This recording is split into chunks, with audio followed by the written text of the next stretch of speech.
नमस्कार, हमारी खास पेशकश में आपका बहुत स्वागत है। पुराणों और ग्रंथों में भगवान की कई लीलाओं का वर्णन किया गया है।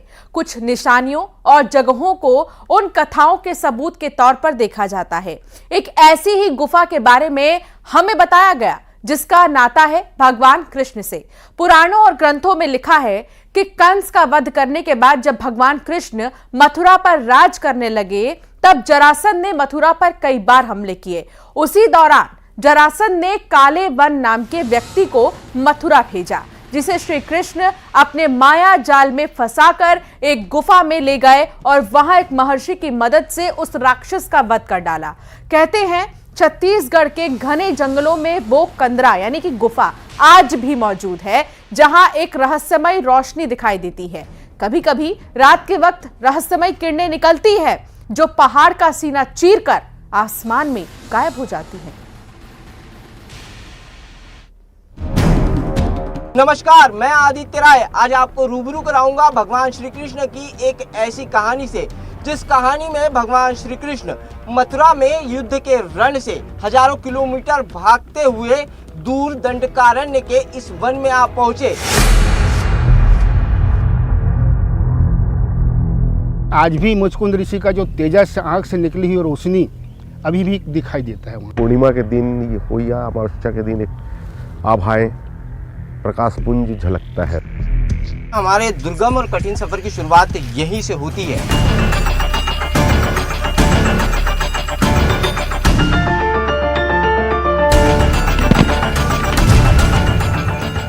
एक दूसरे के हाथों के सहारे इस तरीके से चेन बनाकर इन चट्टानों से नीचे उतरना पड़ रहा है।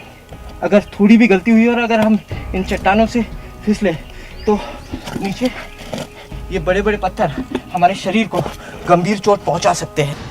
कहाँ पहुंच गए और हमारे साथ जो दुर्गुप्त साधु आए थे उनका भी कोई अता पता नहीं दिख रहा है। इस डरावनी गुफा में अब काफी डर भी लगने लगा है। बाबा, बाबा, आपको मेरी आवाज आ रही है? कैमरे की लाइट 1 मिनट बंद कीजिए, तुरंत 1 मिनट तुरंत कैमरे की लाइट बंद कीजिए पुजारी जी। Oh my God.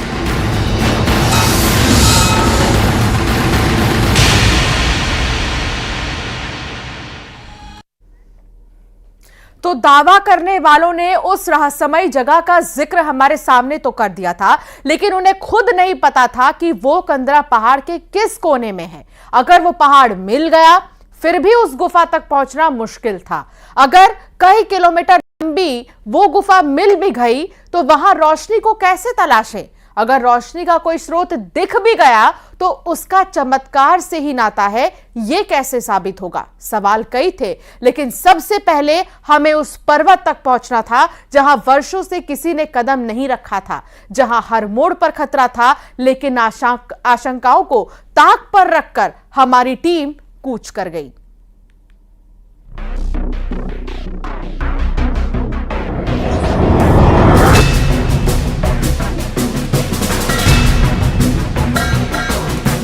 इस सफर का मकसद एक ऐसी पौराणिक कहानी से जुड़े साक्ष्यों को तलाश करना था जो युगों से समय के एकांत में कहीं गुम हो चुकी है, जिसकी डोर जुड़ती है श्री कृष्ण, एक महाशक्तिशाली राक्षस और एक दिव्य ऋषि से। कहानी के मुताबिक एक बार कालावन नाम का राक्षस श्री कृष्ण को मारने के लिए पीछे पड़ गया। और कितनी दूर? कालावन को ब्रह्म से अमरत्व का वरदान हासिल था। अरे इस तरह से बहाने न बना। मुझे तो लगता है तो युद्ध करने से डर गया है, इसलिए रण छोड़ के भाग रहा है। हाँ, रण छोड़ कहीं के। एक चाल चलते हुए श्री कृष्ण कालावन को एक गुफा के अंदर लेकर चले गए। बताया जाता है कि गुफा के अंदर मुचकुंद नाम के प्रतापी महर्षि सो रहे थे।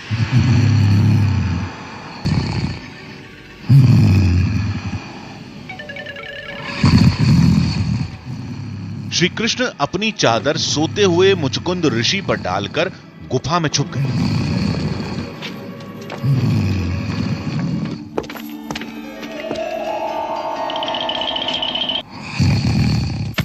काले वन राक्षस ऋषि को कृष्ण समझकर उन पर पैरों से प्रहार करने लगा।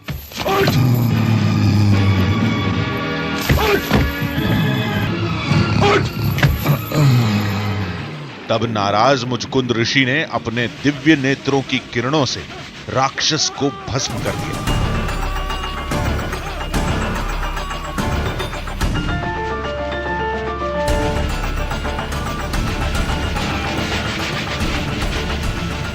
मुचकुंद ऋषि की गुफा तक पहुंचने के लिए हमारे दुर्गम और कठिन सफर की शुरुआत यहीं से होती है। मुचकुंद ऋषि की यह गुफा इस बीहड़ जंगल में इतने दुर्गम स्थान पर है कि मात्र कुछ ही लोगों ने इस गुफा को देखा है, और वो भी इस गुफा के अंदर नहीं गए हैं। हमारे साथ मुचका गांव के स्थानीय आदिवासी लोग हैं, जिसमें से हरीश ने इस गुफा को देखा है, और हरीश ही हमें इस बीहड़ जंगल के रास्ते उस गुफा तक ले जा रहे हैं।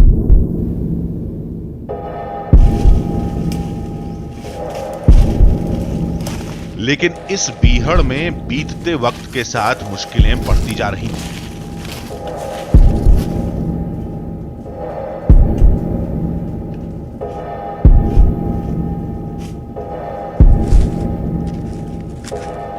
कभी ऊंचे ऊंचे पत्थरों पर चढ़ना,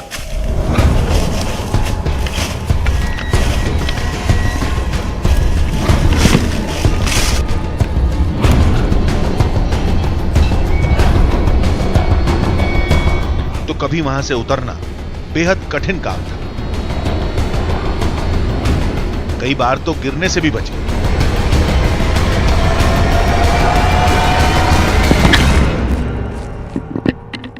इन बड़ी बड़ी पथरीली चट्टानों पर चढ़ना और उतरना बेहद ही जोखिम भरा और कठिन है। इस तरीके से एक दूसरे के हाथों के सहारे चेन बनाते हुए हमें इन बड़ी बड़ी चट्टानों से उतरना पड़ रहा है। इन चट्टानों पर काफ़ी फिसलन है और इन पर ग्रिप बनाना काफ़ी मुश्किल है, जिसके चलते हुए हमें एक दूसरे के हाथों के सहारे इस तरीके से चेन बनाकर इन चट्टानों से नीचे उतरना पड़ रहा है। अगर थोड़ी भी गलती हुई और अगर हम इन चट्टानों से फिसले तो नीचे ये बड़े बड़े पत्थर हमारे शरीर को गंभीर चोट पहुंचा सकते हैं।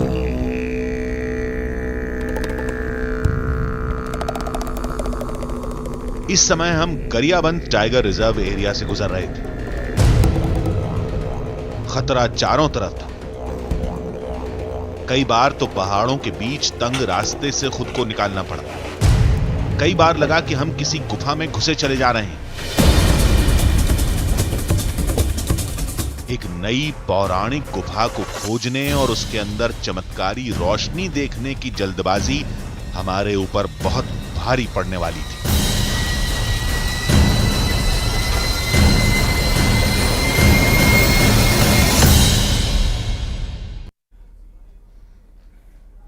तमाम मुश्किलों को झेलते हुए हम उस पहाड़ तक पहुंच गए। कहते हैं पर्वत के अंदर एक गुफा है जहां द्वापर युग में कृष्ण ने एक दैत्य का वध किया था। दावा है कि वहां एक रहस्यमयी रोशनी दिखती है, लेकिन इतने बड़े पहाड़ में हम उस जगह को कैसे खोजते? कोई रास्ता बताने वाला भी नहीं था, लेकिन हमने हार नहीं मानी और कोशिश करते रहे। आखिरकार हम उस जगह तक पहुंच भी गए, लेकिन वहां तो हमें कुछ और ही देखने को मिला।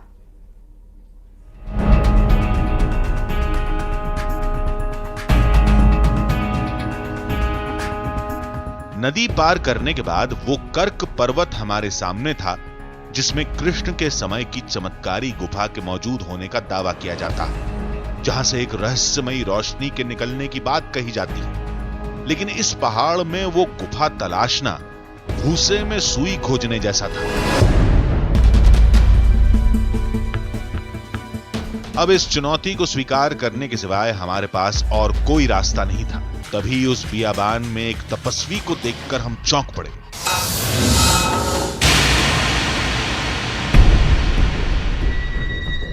वहीं पास में एक और साधु महाराज भी थे। सन्नाटे से भरे इस जंगल में दो लोगों को देखना किसी आश्चर्य से कम नहीं था, लेकिन इस आश्चर्य ने हमारी उम्मीदों को जिंदा कर दिया था। गुप्त साधु यहाँ पर है। अब यही हमें कर पर्वत में मुचकुंद गुफा के दूसरे छोर तक पहुंचा सकते हैं। महाराज साहब, महाराज जी, बहुत देर से हम लोग इस जंगल में भटक रहे हैं, लेकिन उस गुफा के दूसरे छोर का कोई अता पता नहीं है। क्योंकि गुफा का छोर तो है यहाँ, पर वहाँ मानव के जाने के लिए अभी वर्जित है। लेकिन हम भी अपनी जिद पर अड़े रहे। फिर किसी तरह बात एक नतीजे पर खत्म हुई। अगर आप लोग जो है बार बार निवेदन कर ही रहे हैं तो ठीक है, चलो हम आप लोगों को उस गुफा तक जो है ले जाएंगे, प्रवेश कराएंगे आप लोगों को और दिखाएंगे। हाँ, पर वहाँ पर जो है थोड़ा सावधानी पूर्वक जो है आप लोगों को जाना पड़ेगा और चलना पड़ेगा।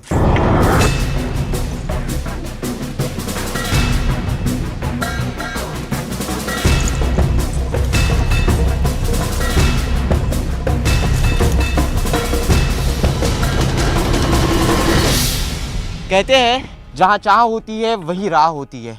काफ़ी दिक्कतों और मुश्किलों भरा सफ़र तय करने के बाद आखिरकार हम लोग पहुँच ही गए हैं मुचकुंद ऋषि की गुफा के दूसरे मुहाने पर। बड़ी बड़ी चट्टानों वाली इस गुफा को देखकर अंदाज़ा लगाया जा सकता है कि ये मुचकुंद ऋषि की गुफा का वही दूसरा छोर है जिसकी खोज में हम निकले थे। मुचकुंद ऋषि की गुफा भी ठीक इसी तरह से है। इस गुफा के अंदर सामान्य इंसानों का प्रवेश वर्जित है। इसके बाद हम गुफा के अंदर थे और अंदर पहुंचते ही हमारा पहला सामना अंधेरे से हुआ।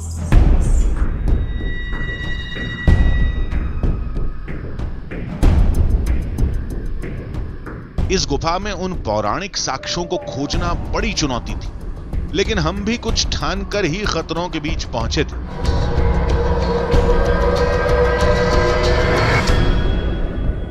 बड़ी बड़ी चट्टानें गिरने की वजह से रास्ता काफी सकरा हो चुका है।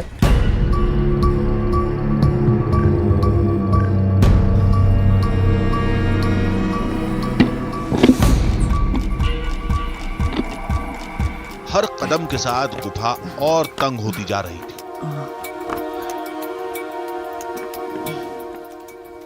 सांस लेना दूभर होता जा रहा था।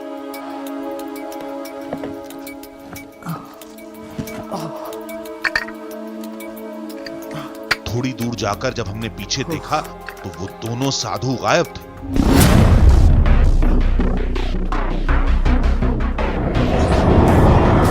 यानी हमारा साथ छूट चुका था, हम रास्ता भटक चुके थे। आगे का रास्ता उन दोनों साधुओं को ही पता था।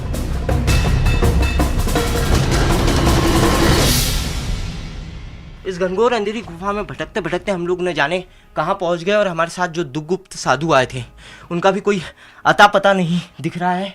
इस डरावनी गुफा में अब काफी डर भी लगने लगा है। बाबा, बाबा, बाबा! डर से हालत खराब थी। खौफ और घबराहट से दिल बैठा जा रहा था। तभी एक बाबा की आवाज सुनकर जान में जान आई। बाबा, बाबा, बाबा, आपको मेरी आवाज आ रही है? फिर दोनों में एक साधु को देखकर हमने राहत की सांस ली। बाबा, हम लोग काफी डर गए थे और बहुत देर से आप लोगों को खोज रहे थे। इस गुफा में रास्ता हम लोग भटक गए थे। बाबा, आप लोगों को देख के जान में जान आई है। खैर, किसी तरह हमने अपनी घबराहट पर काबू पाया। फिर बची खुची हिम्मत को जुटाकर उस चमत्कारी रोशनी की तलाश में आगे बढ़े।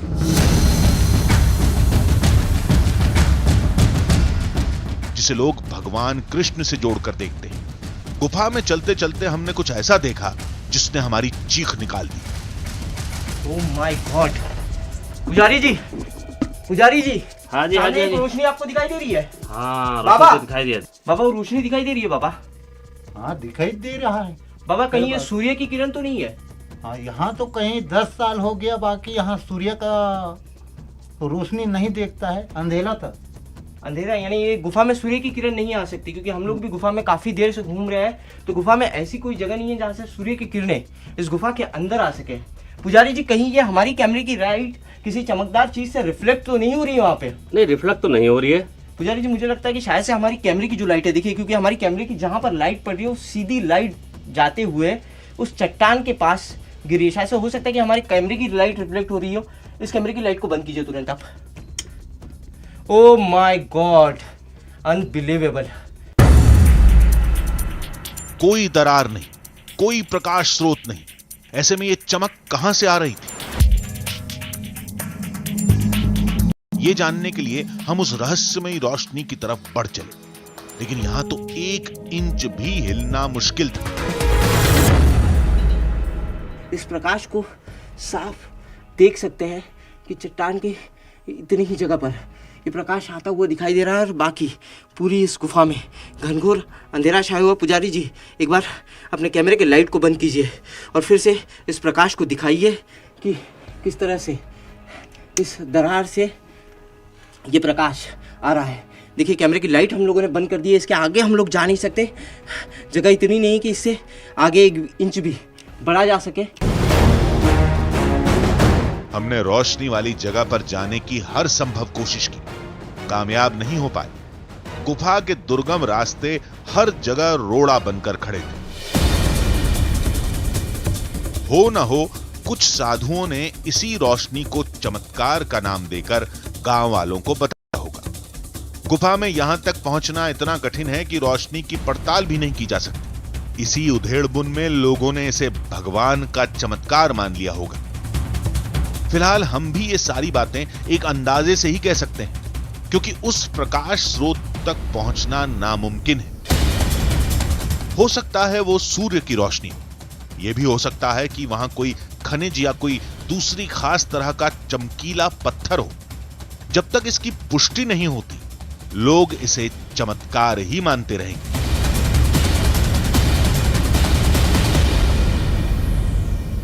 उस तस्वीर को आप तक पहुंचाई है जो शायद ही आपने कभी देखी हो। पुराणों और ग्रंथों में जिनका जिक्र किया गया है, जिन लीलाओं का वर्णन किया गया है, जिन निशानियों का जिक्र किया गया है, उसको आप तक पहुंचाने की एक कोशिश थी, जिसमें हमारी टीम ने बहुत सी मुश्किलें झेली, लेकिन आप तक हर तस्वीर हमने पहुंचाई है। एक छोटे से ब्रेक के लिए यहां पर रुकना होगा। खबरों का सिलसिला लगातार जारी रहेगा।